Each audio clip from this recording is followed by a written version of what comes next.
Internet personality JoJo Siwa has recently released her new song Karma in order to mark the beginning of her new artistic era. In a career where we've watched her go from being a breakout reality star on Dance Moms, to the big-bowed Nickelodeon-endorsed tween idol, to the out-and-proud queer icon who was no longer endorsed by Nickelodeon because that's all they had to worry about for bad press at the time, and now into JoJo's final form, the loud lesbian with money who's hard to like sometimes. But will JoJo Siwa's first single since beginning her bad girl grown-up chapter be equally as difficult to enjoy? I doubt it. Why? Because the internet is a magical place where even terrible things can be fun to watch sometimes. And that's exactly what we'll be doing today when we go through JoJo Siwa's music video for Karma and compare it to the 2012 music video for the original recording of the song done by Britt Smith, a pop star who never quite made it mainstream, but is now being rediscovered by internet users who are desperate to hear Karma performed by somebody who is less embarrassing to have on their Spotify. So warm up those vocal cords because a new gay pop anthem is within our reach and just outside of JoJo Siwa's vocal range. So prepare yourself to compare the old with the new. We'll discover glitzy costumes, complicated love triangles, and the weirdly low standards for what constituted professional video quality 12 years ago. A lot could be forgiven with just a standard MacBook photo booth filter. Oh, and you have to stay tuned to the end of this video to make sure you catch my version of Karma, parentheses Nick's version. It's time to get your one wish and never F around in today's JoJo Siwa installment of Clip Breakdown. Hello television viewers, my name is Nick. Thank you so much for joining me once again on my channel for another installment of Clip Breakdown. This is the playlist where we dive into our favorite movies, TV movies, and other such content here on the web, and we break it down like a teen boat party, where everybody is wearing outfits that were freshly Cloroxed, and we look at each individual clip and decide if this is seaworthy or if we're throwing it overboard, because mama, JoJo Siwa came to say she is no longer the little girl you once didn't like. She is now the full-grown adult you also don't like, because in addition to like kind of hurting her star power this last year by insisting on being friends with every canceled YouTuber ever, she's also said a lot of stupid stuff in the promotional kind of campaign for this song to a certain point where I thought like she must be trolling. Like this sounds like she knows she sounds stupid, but I don't know that she does know. You'll have to let me know. But first, make sure you give this video a big thumbs up. That way you never miss new videos from me. Turn on those notification bell icons, ladies. That way you'll always hear my ring ding when I'm coming down the pipe. I don't know what I'm talking about. As you can see, I'm not in my normal setting today. I'm actually in Brazil, Rio de Janeiro, with my friend Trent, who invited me as his +1 to this beautiful wedding. And now we have the rest of the week to enjoy this wonderful country. Look, you can see out the window. Look it. Tell me that's not Brazil. It's Brazil. Anyway, let's get into it so I can get back to my vacation. JoJo Siwa teased this song for like a month and a half before actually releasing it. I do not think it was worth that build-up, but yeah, at least it starts with good news.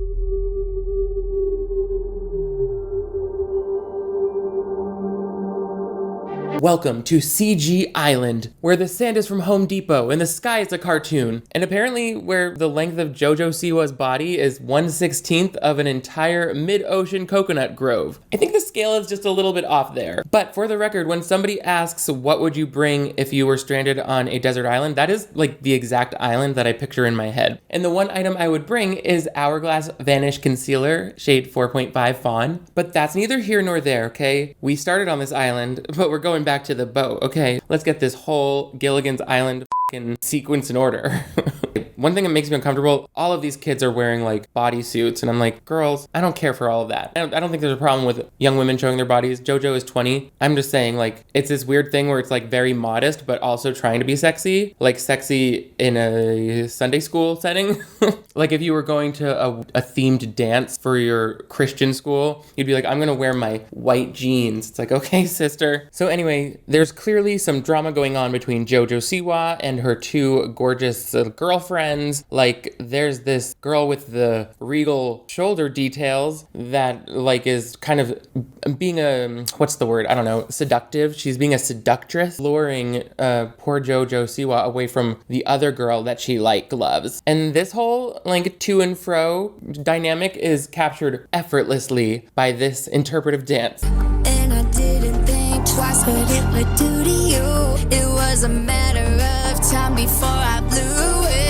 What kind of kids bop, gay pop, yacht party did we just disembark on, JoJo? Like, I've heard her mention that she loves going on lesbian cruise vacations, but there's a chance at this point that she's letting it become a little too deeply ingrained into her personality. Not a maritime setting for your bad girl era opening. That never works out, okay? Just look at Natalie Wood. She didn't survive that. Aside from all of the Gen Z kids in rave wear, this is very much giving Ghost Ship from 2002. That first scene where everyone on the boat gets old-timey chopped in half. Thankfully, that is not what happens here, because I'm pretty sure all of these kids need their lower bodies attached if they're going to have any chance of JoJo hiring them to dance back up on whatever cringy world tour she's putting together. By the way, on my Patreon, we do watch parties every month, and we watched Ghost Ship once. Probably the most fun I've ever had in my life. Check it out. You can access all of the archived live streams for $1, and you can interact live every month for the studio audience here and above. Again, the scale of everything in these CGI images is we're having issues with continuity. If you look in the wide shots of this ship, that deck seems to be crawling with white-clad kids who love to kiss. But then when we go to close-ups on the practical set, it's just the regular number of people you would expect to show up to a music video shoot that offers little to no pay. Whatever the head count is, I think we need to be a little more weary of any wild parties happening in international waters. And if it turns out that P. Diddy is the organizer of this party, all of you kids need to run for the nearest lifeboat. No amount of gay pop is worth staying on board with that. If you saw the interview, JoJo Siwa was very smug. She was like, I told them I wanted to invent a new type of music called gay pop. It was very much giving. I sat down with the president of Disney Channel and I said, I want to make history.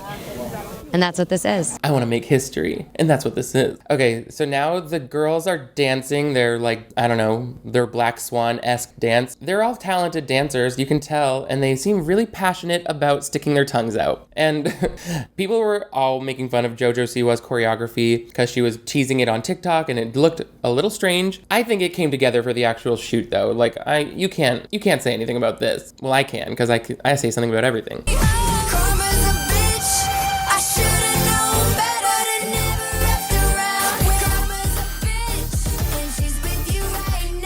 Like, what can you do? The choreography does indeed slay. It's kind of giving Lady Gaga's Telephone music video, specifically the mass murder diner scene. Those mass murder dancing divas, that was my favorite part. And I love that JoJo enters the frame like a super gymnast Barbie doll that got kicked across the room. But I can't help but feel like all of this would look even cooler if she weren't dressed like a bedazzled linebacker. Like, why is she giving a football version of Elton John wearing that sparkly baseball uniform? The references are really flowing out of my pussy today, aren't they? Yeah. This is the kind of thing that causes me night terrors. Luckily, we didn't quite get there because now it's impossible for me to get a bad night of sleep thanks to Helix Sleep, the sponsor of today's video. If you didn't know, Helix offers premium mattresses customized to fit your needs and then shipped conveniently to your door. They have a sleep quiz that matches you with the ideal mattress based on your sleep position and preferences. Helix matched me with the Helix Midnight Luxe, including the Glacio Tex cooling cover. I've had my Helix mattress for over a year now, and for example, when my sister stays over, she sleeps in that bed and she's getting a Helix mattress the next time she's in the market as well. My mom asked for my code the other day because she's getting a Helix sleep mattress. I got the whole family to become a Helix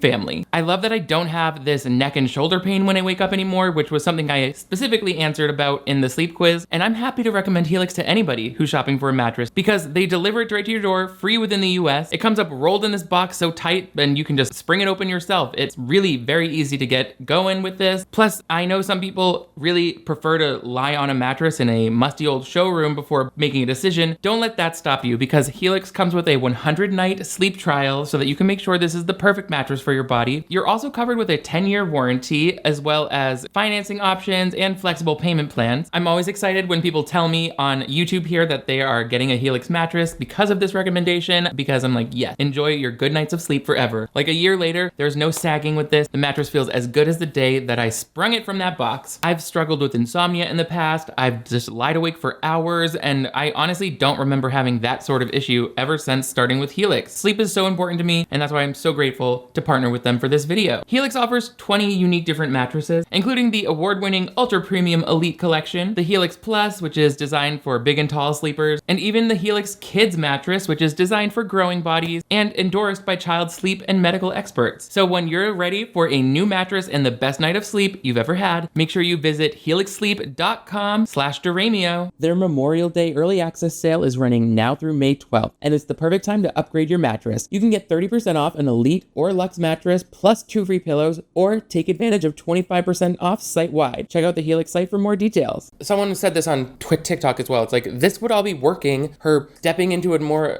mature persona would be cool. Like this choreography is not bad, but the outfits are ruining it. Like, girl, this is your chance to serve 20-something cheating on her girlfriend. But instead, we're getting more glam rock birthday party kids concert, and the only other public figure I can think of that was this committed to a structured shoulder piece is literally Jafar. And I will say, story-wise, I don't know that I understand this part of the video. The girl with the red hair sees JoJo effing around, as she says, and she looks at her, she's like, I saw you cheating emotionally and also by dance partner. So JoJo Siwa gets up on the railing of this boat and like jumps off like she's doing something smart, and it's like, okay, sweetie, enjoy your watery grave. But in the water, something happens. She sings to no thing, and then she comes up looking a little bit like Jack Sparrow. She's like a dark mermaid now. She's an oil spill mermaid. She's one of those little ducks that gets caught in a BP crisis. Get her some Dawn soap. Now all of the backup dancers who she's hand selected for this part, they're dancing in partially water and partially sand, and it's very cinematic. And then that girl, again, I guess this is the cheating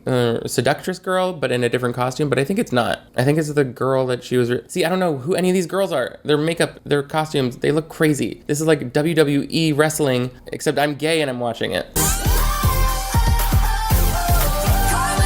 So as you can see, a few of the signature traits that JoJo is using to define her new bad girl rebrand include Gene Simmons makeup and what I would call life-threatening air hump. Like, the thrusting is so perilous. I saw a video of her performing at Miami Pride, and for a minute it looked like she was trying to launch that poor backup dancer into orbit like a SpaceX rocket using only the power of her hips. And now on this island of lesbian betrayal, she is just gyrating all up in that young woman's airspace. But that's not all, because we've yet to see the horrifying moment when JoJo's pounding pelvis puts that dancer through one of the most stressful beach days of all time.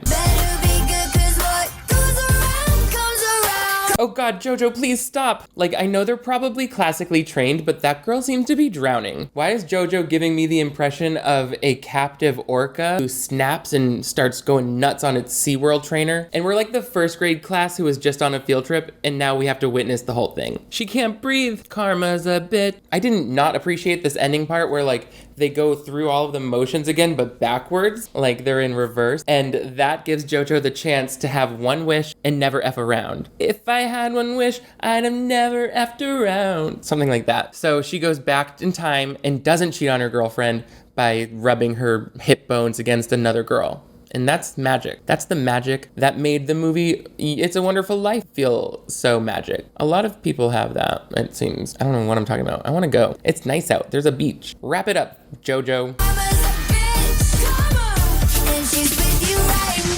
Someone on JoJo's team said, and then she ends the music video violently shoving a queer woman of color to the ground, and everyone in the room applauded with great pride. I get that within context there was no malicious intent there, but I don't think this video has built up enough credit for me to just completely ignore optics. Coincidentally, that's exactly how JoJo greets the preteen members of that pop girl group she founded whenever they approach her for a hug. She's like, oh, it's your 11th birthday today, Dallas? Well, you're fired for being too old. Now you stay on the ground until I exit the rehearsal space, you old, ugly, dumb bitch. If you don't know the whole drama about JoJo mistreating the members of her girl group, XOMGLOL IDK, you gotta look it up. It's nuts. Anyway, I just want to go over a couple moments here from the original music video. Oh no, look at that. Not that. Balloons. They're like, you're done. Happy birthday. I just want to go over a few moments from Britt Smith's original video. She was on Interscope Records at the time. I think this was sort of an era when music producers just wanted to make any blonde person with vocal cords into the next Kesha. Not that Britt Smith is untalented. Obviously, the vocals are more on point, I think, in this version than JoJo's singing, but the video, JoJo's video was better. Let's not lie. I'm like, okay, Interscope, you were on Interscope and they let you make this video? I could have seen that contract ending from a mile away. I did some bad things. tree falls in the forest, no one hears it. Timbaland produced this song, and even he looked surprised that he let that line slip through to the final cut. It was a secret, like when a tree falls in the forest, no one hears it. Like, okay, thanks Lumberjack Princess, can't wait to hear what else is new from your logging adventures in the wilderness. Interscope is trying to make you the next Lady Gaga Brit Smith, so you need to keep all that Paul Bunyan shit to yourself from now on, okay? Also, when a tree falls in the forest, I hear it, because I live in that forest, and that tree was my doctor's office. My doctor was an owl, and now she's dead, and I guess I have to find another specialist who will regurgitate mouse bones in order to cure my syphilis. It's not an effective treatment, and my brain health is rapidly declining. In fact, the only thing that's worse than my syphilitic brain is watching Timbaland's cameo in this music video. Stop making all those expressions! You're reminding me of Uncle Fester for some reason. And overall, these appearances he's making are giving Patrice Wilson. Remember that guy who would pop up for a terrible rap in the middle of those songs in 2011 that all the rich girls were getting for their bat mitzvahs? This video from 2012 manages to feel dated throughout, and it's not just because of the film noir style it's trying to go for, but also because of the weird high contrast filters being used to cover up the low quality cameras. Oh, also the obligatory Beats by Dre product placement, and then this weird fashion that ranges from 1980s Revlon commercial to 1957 episode of Leave It to Beaver.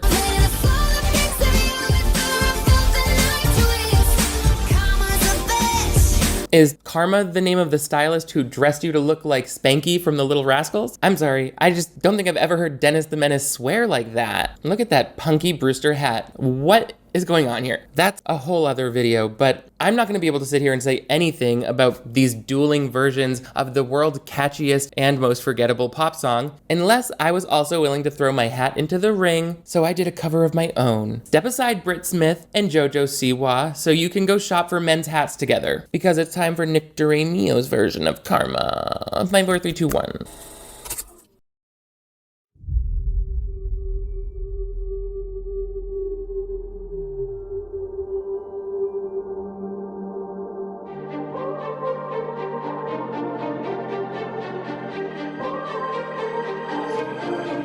I was a bad girl, I did some bad things. I swear I did it all for fun and it meant nothing. It never happened, it was a secret. Like when a tree falls in the forest, no one hears it. Another late night, another crazy mood, and I didn't think twice what it would do to you. I was a wild child, you always knew it. It was a matter of time before I blew it. Thou shalt not lie, thou shalt not cheat, thou shalt not get caught, or you'll end up just like me. Oh, karma's a bitch, I should've known better. If I had a wish, I would've never wrapped around. When I saw the pics of you and I felt the life twist. Karma's a bitch, karma, and she's with you right now. Go for a minute, there's nothing. Karma's a bitch. I have no idea what the rest of the words are. Okay, I'm starting to think that maybe this is just a terrible song and we should all stop singing it. What do you say, gang? Hands in. Thank you so much, Brit Smith, for writing this song with Timbaland, I guess, and then JoJo for resurrecting it, giving it new life, and some glitter-encrusted shoulder pads. We live to see it. Now, what do you think of Karma? Did you like Brit's version better, which is beating out JoJo's on the chart? Let me know in the comments below. Also, give this video a big thumbs up if you want to see me cover even more YouTuber music videos. I think they're starting to make more of them in general. Like, this used to be a thing I did regularly. This lighting, oh, I'm so annoyed with it. But most importantly, if you're new to my channel, I would love to have you click that subscribe button right over here. That way you never miss new videos from me. I am so grateful to all of you who click subscribe. Just make sure you still are subscribed because YouTube is always unsubscribing people. I don't know what that is. Also, I've got merch. The new Toast collection is out now, and a Patreon, as I mentioned earlier, for all the bonus content and exclusive extras. You guys are all the greatest. Thank you for climbing out of the ocean and dancing in the kitty litter with me today. I will see you next time.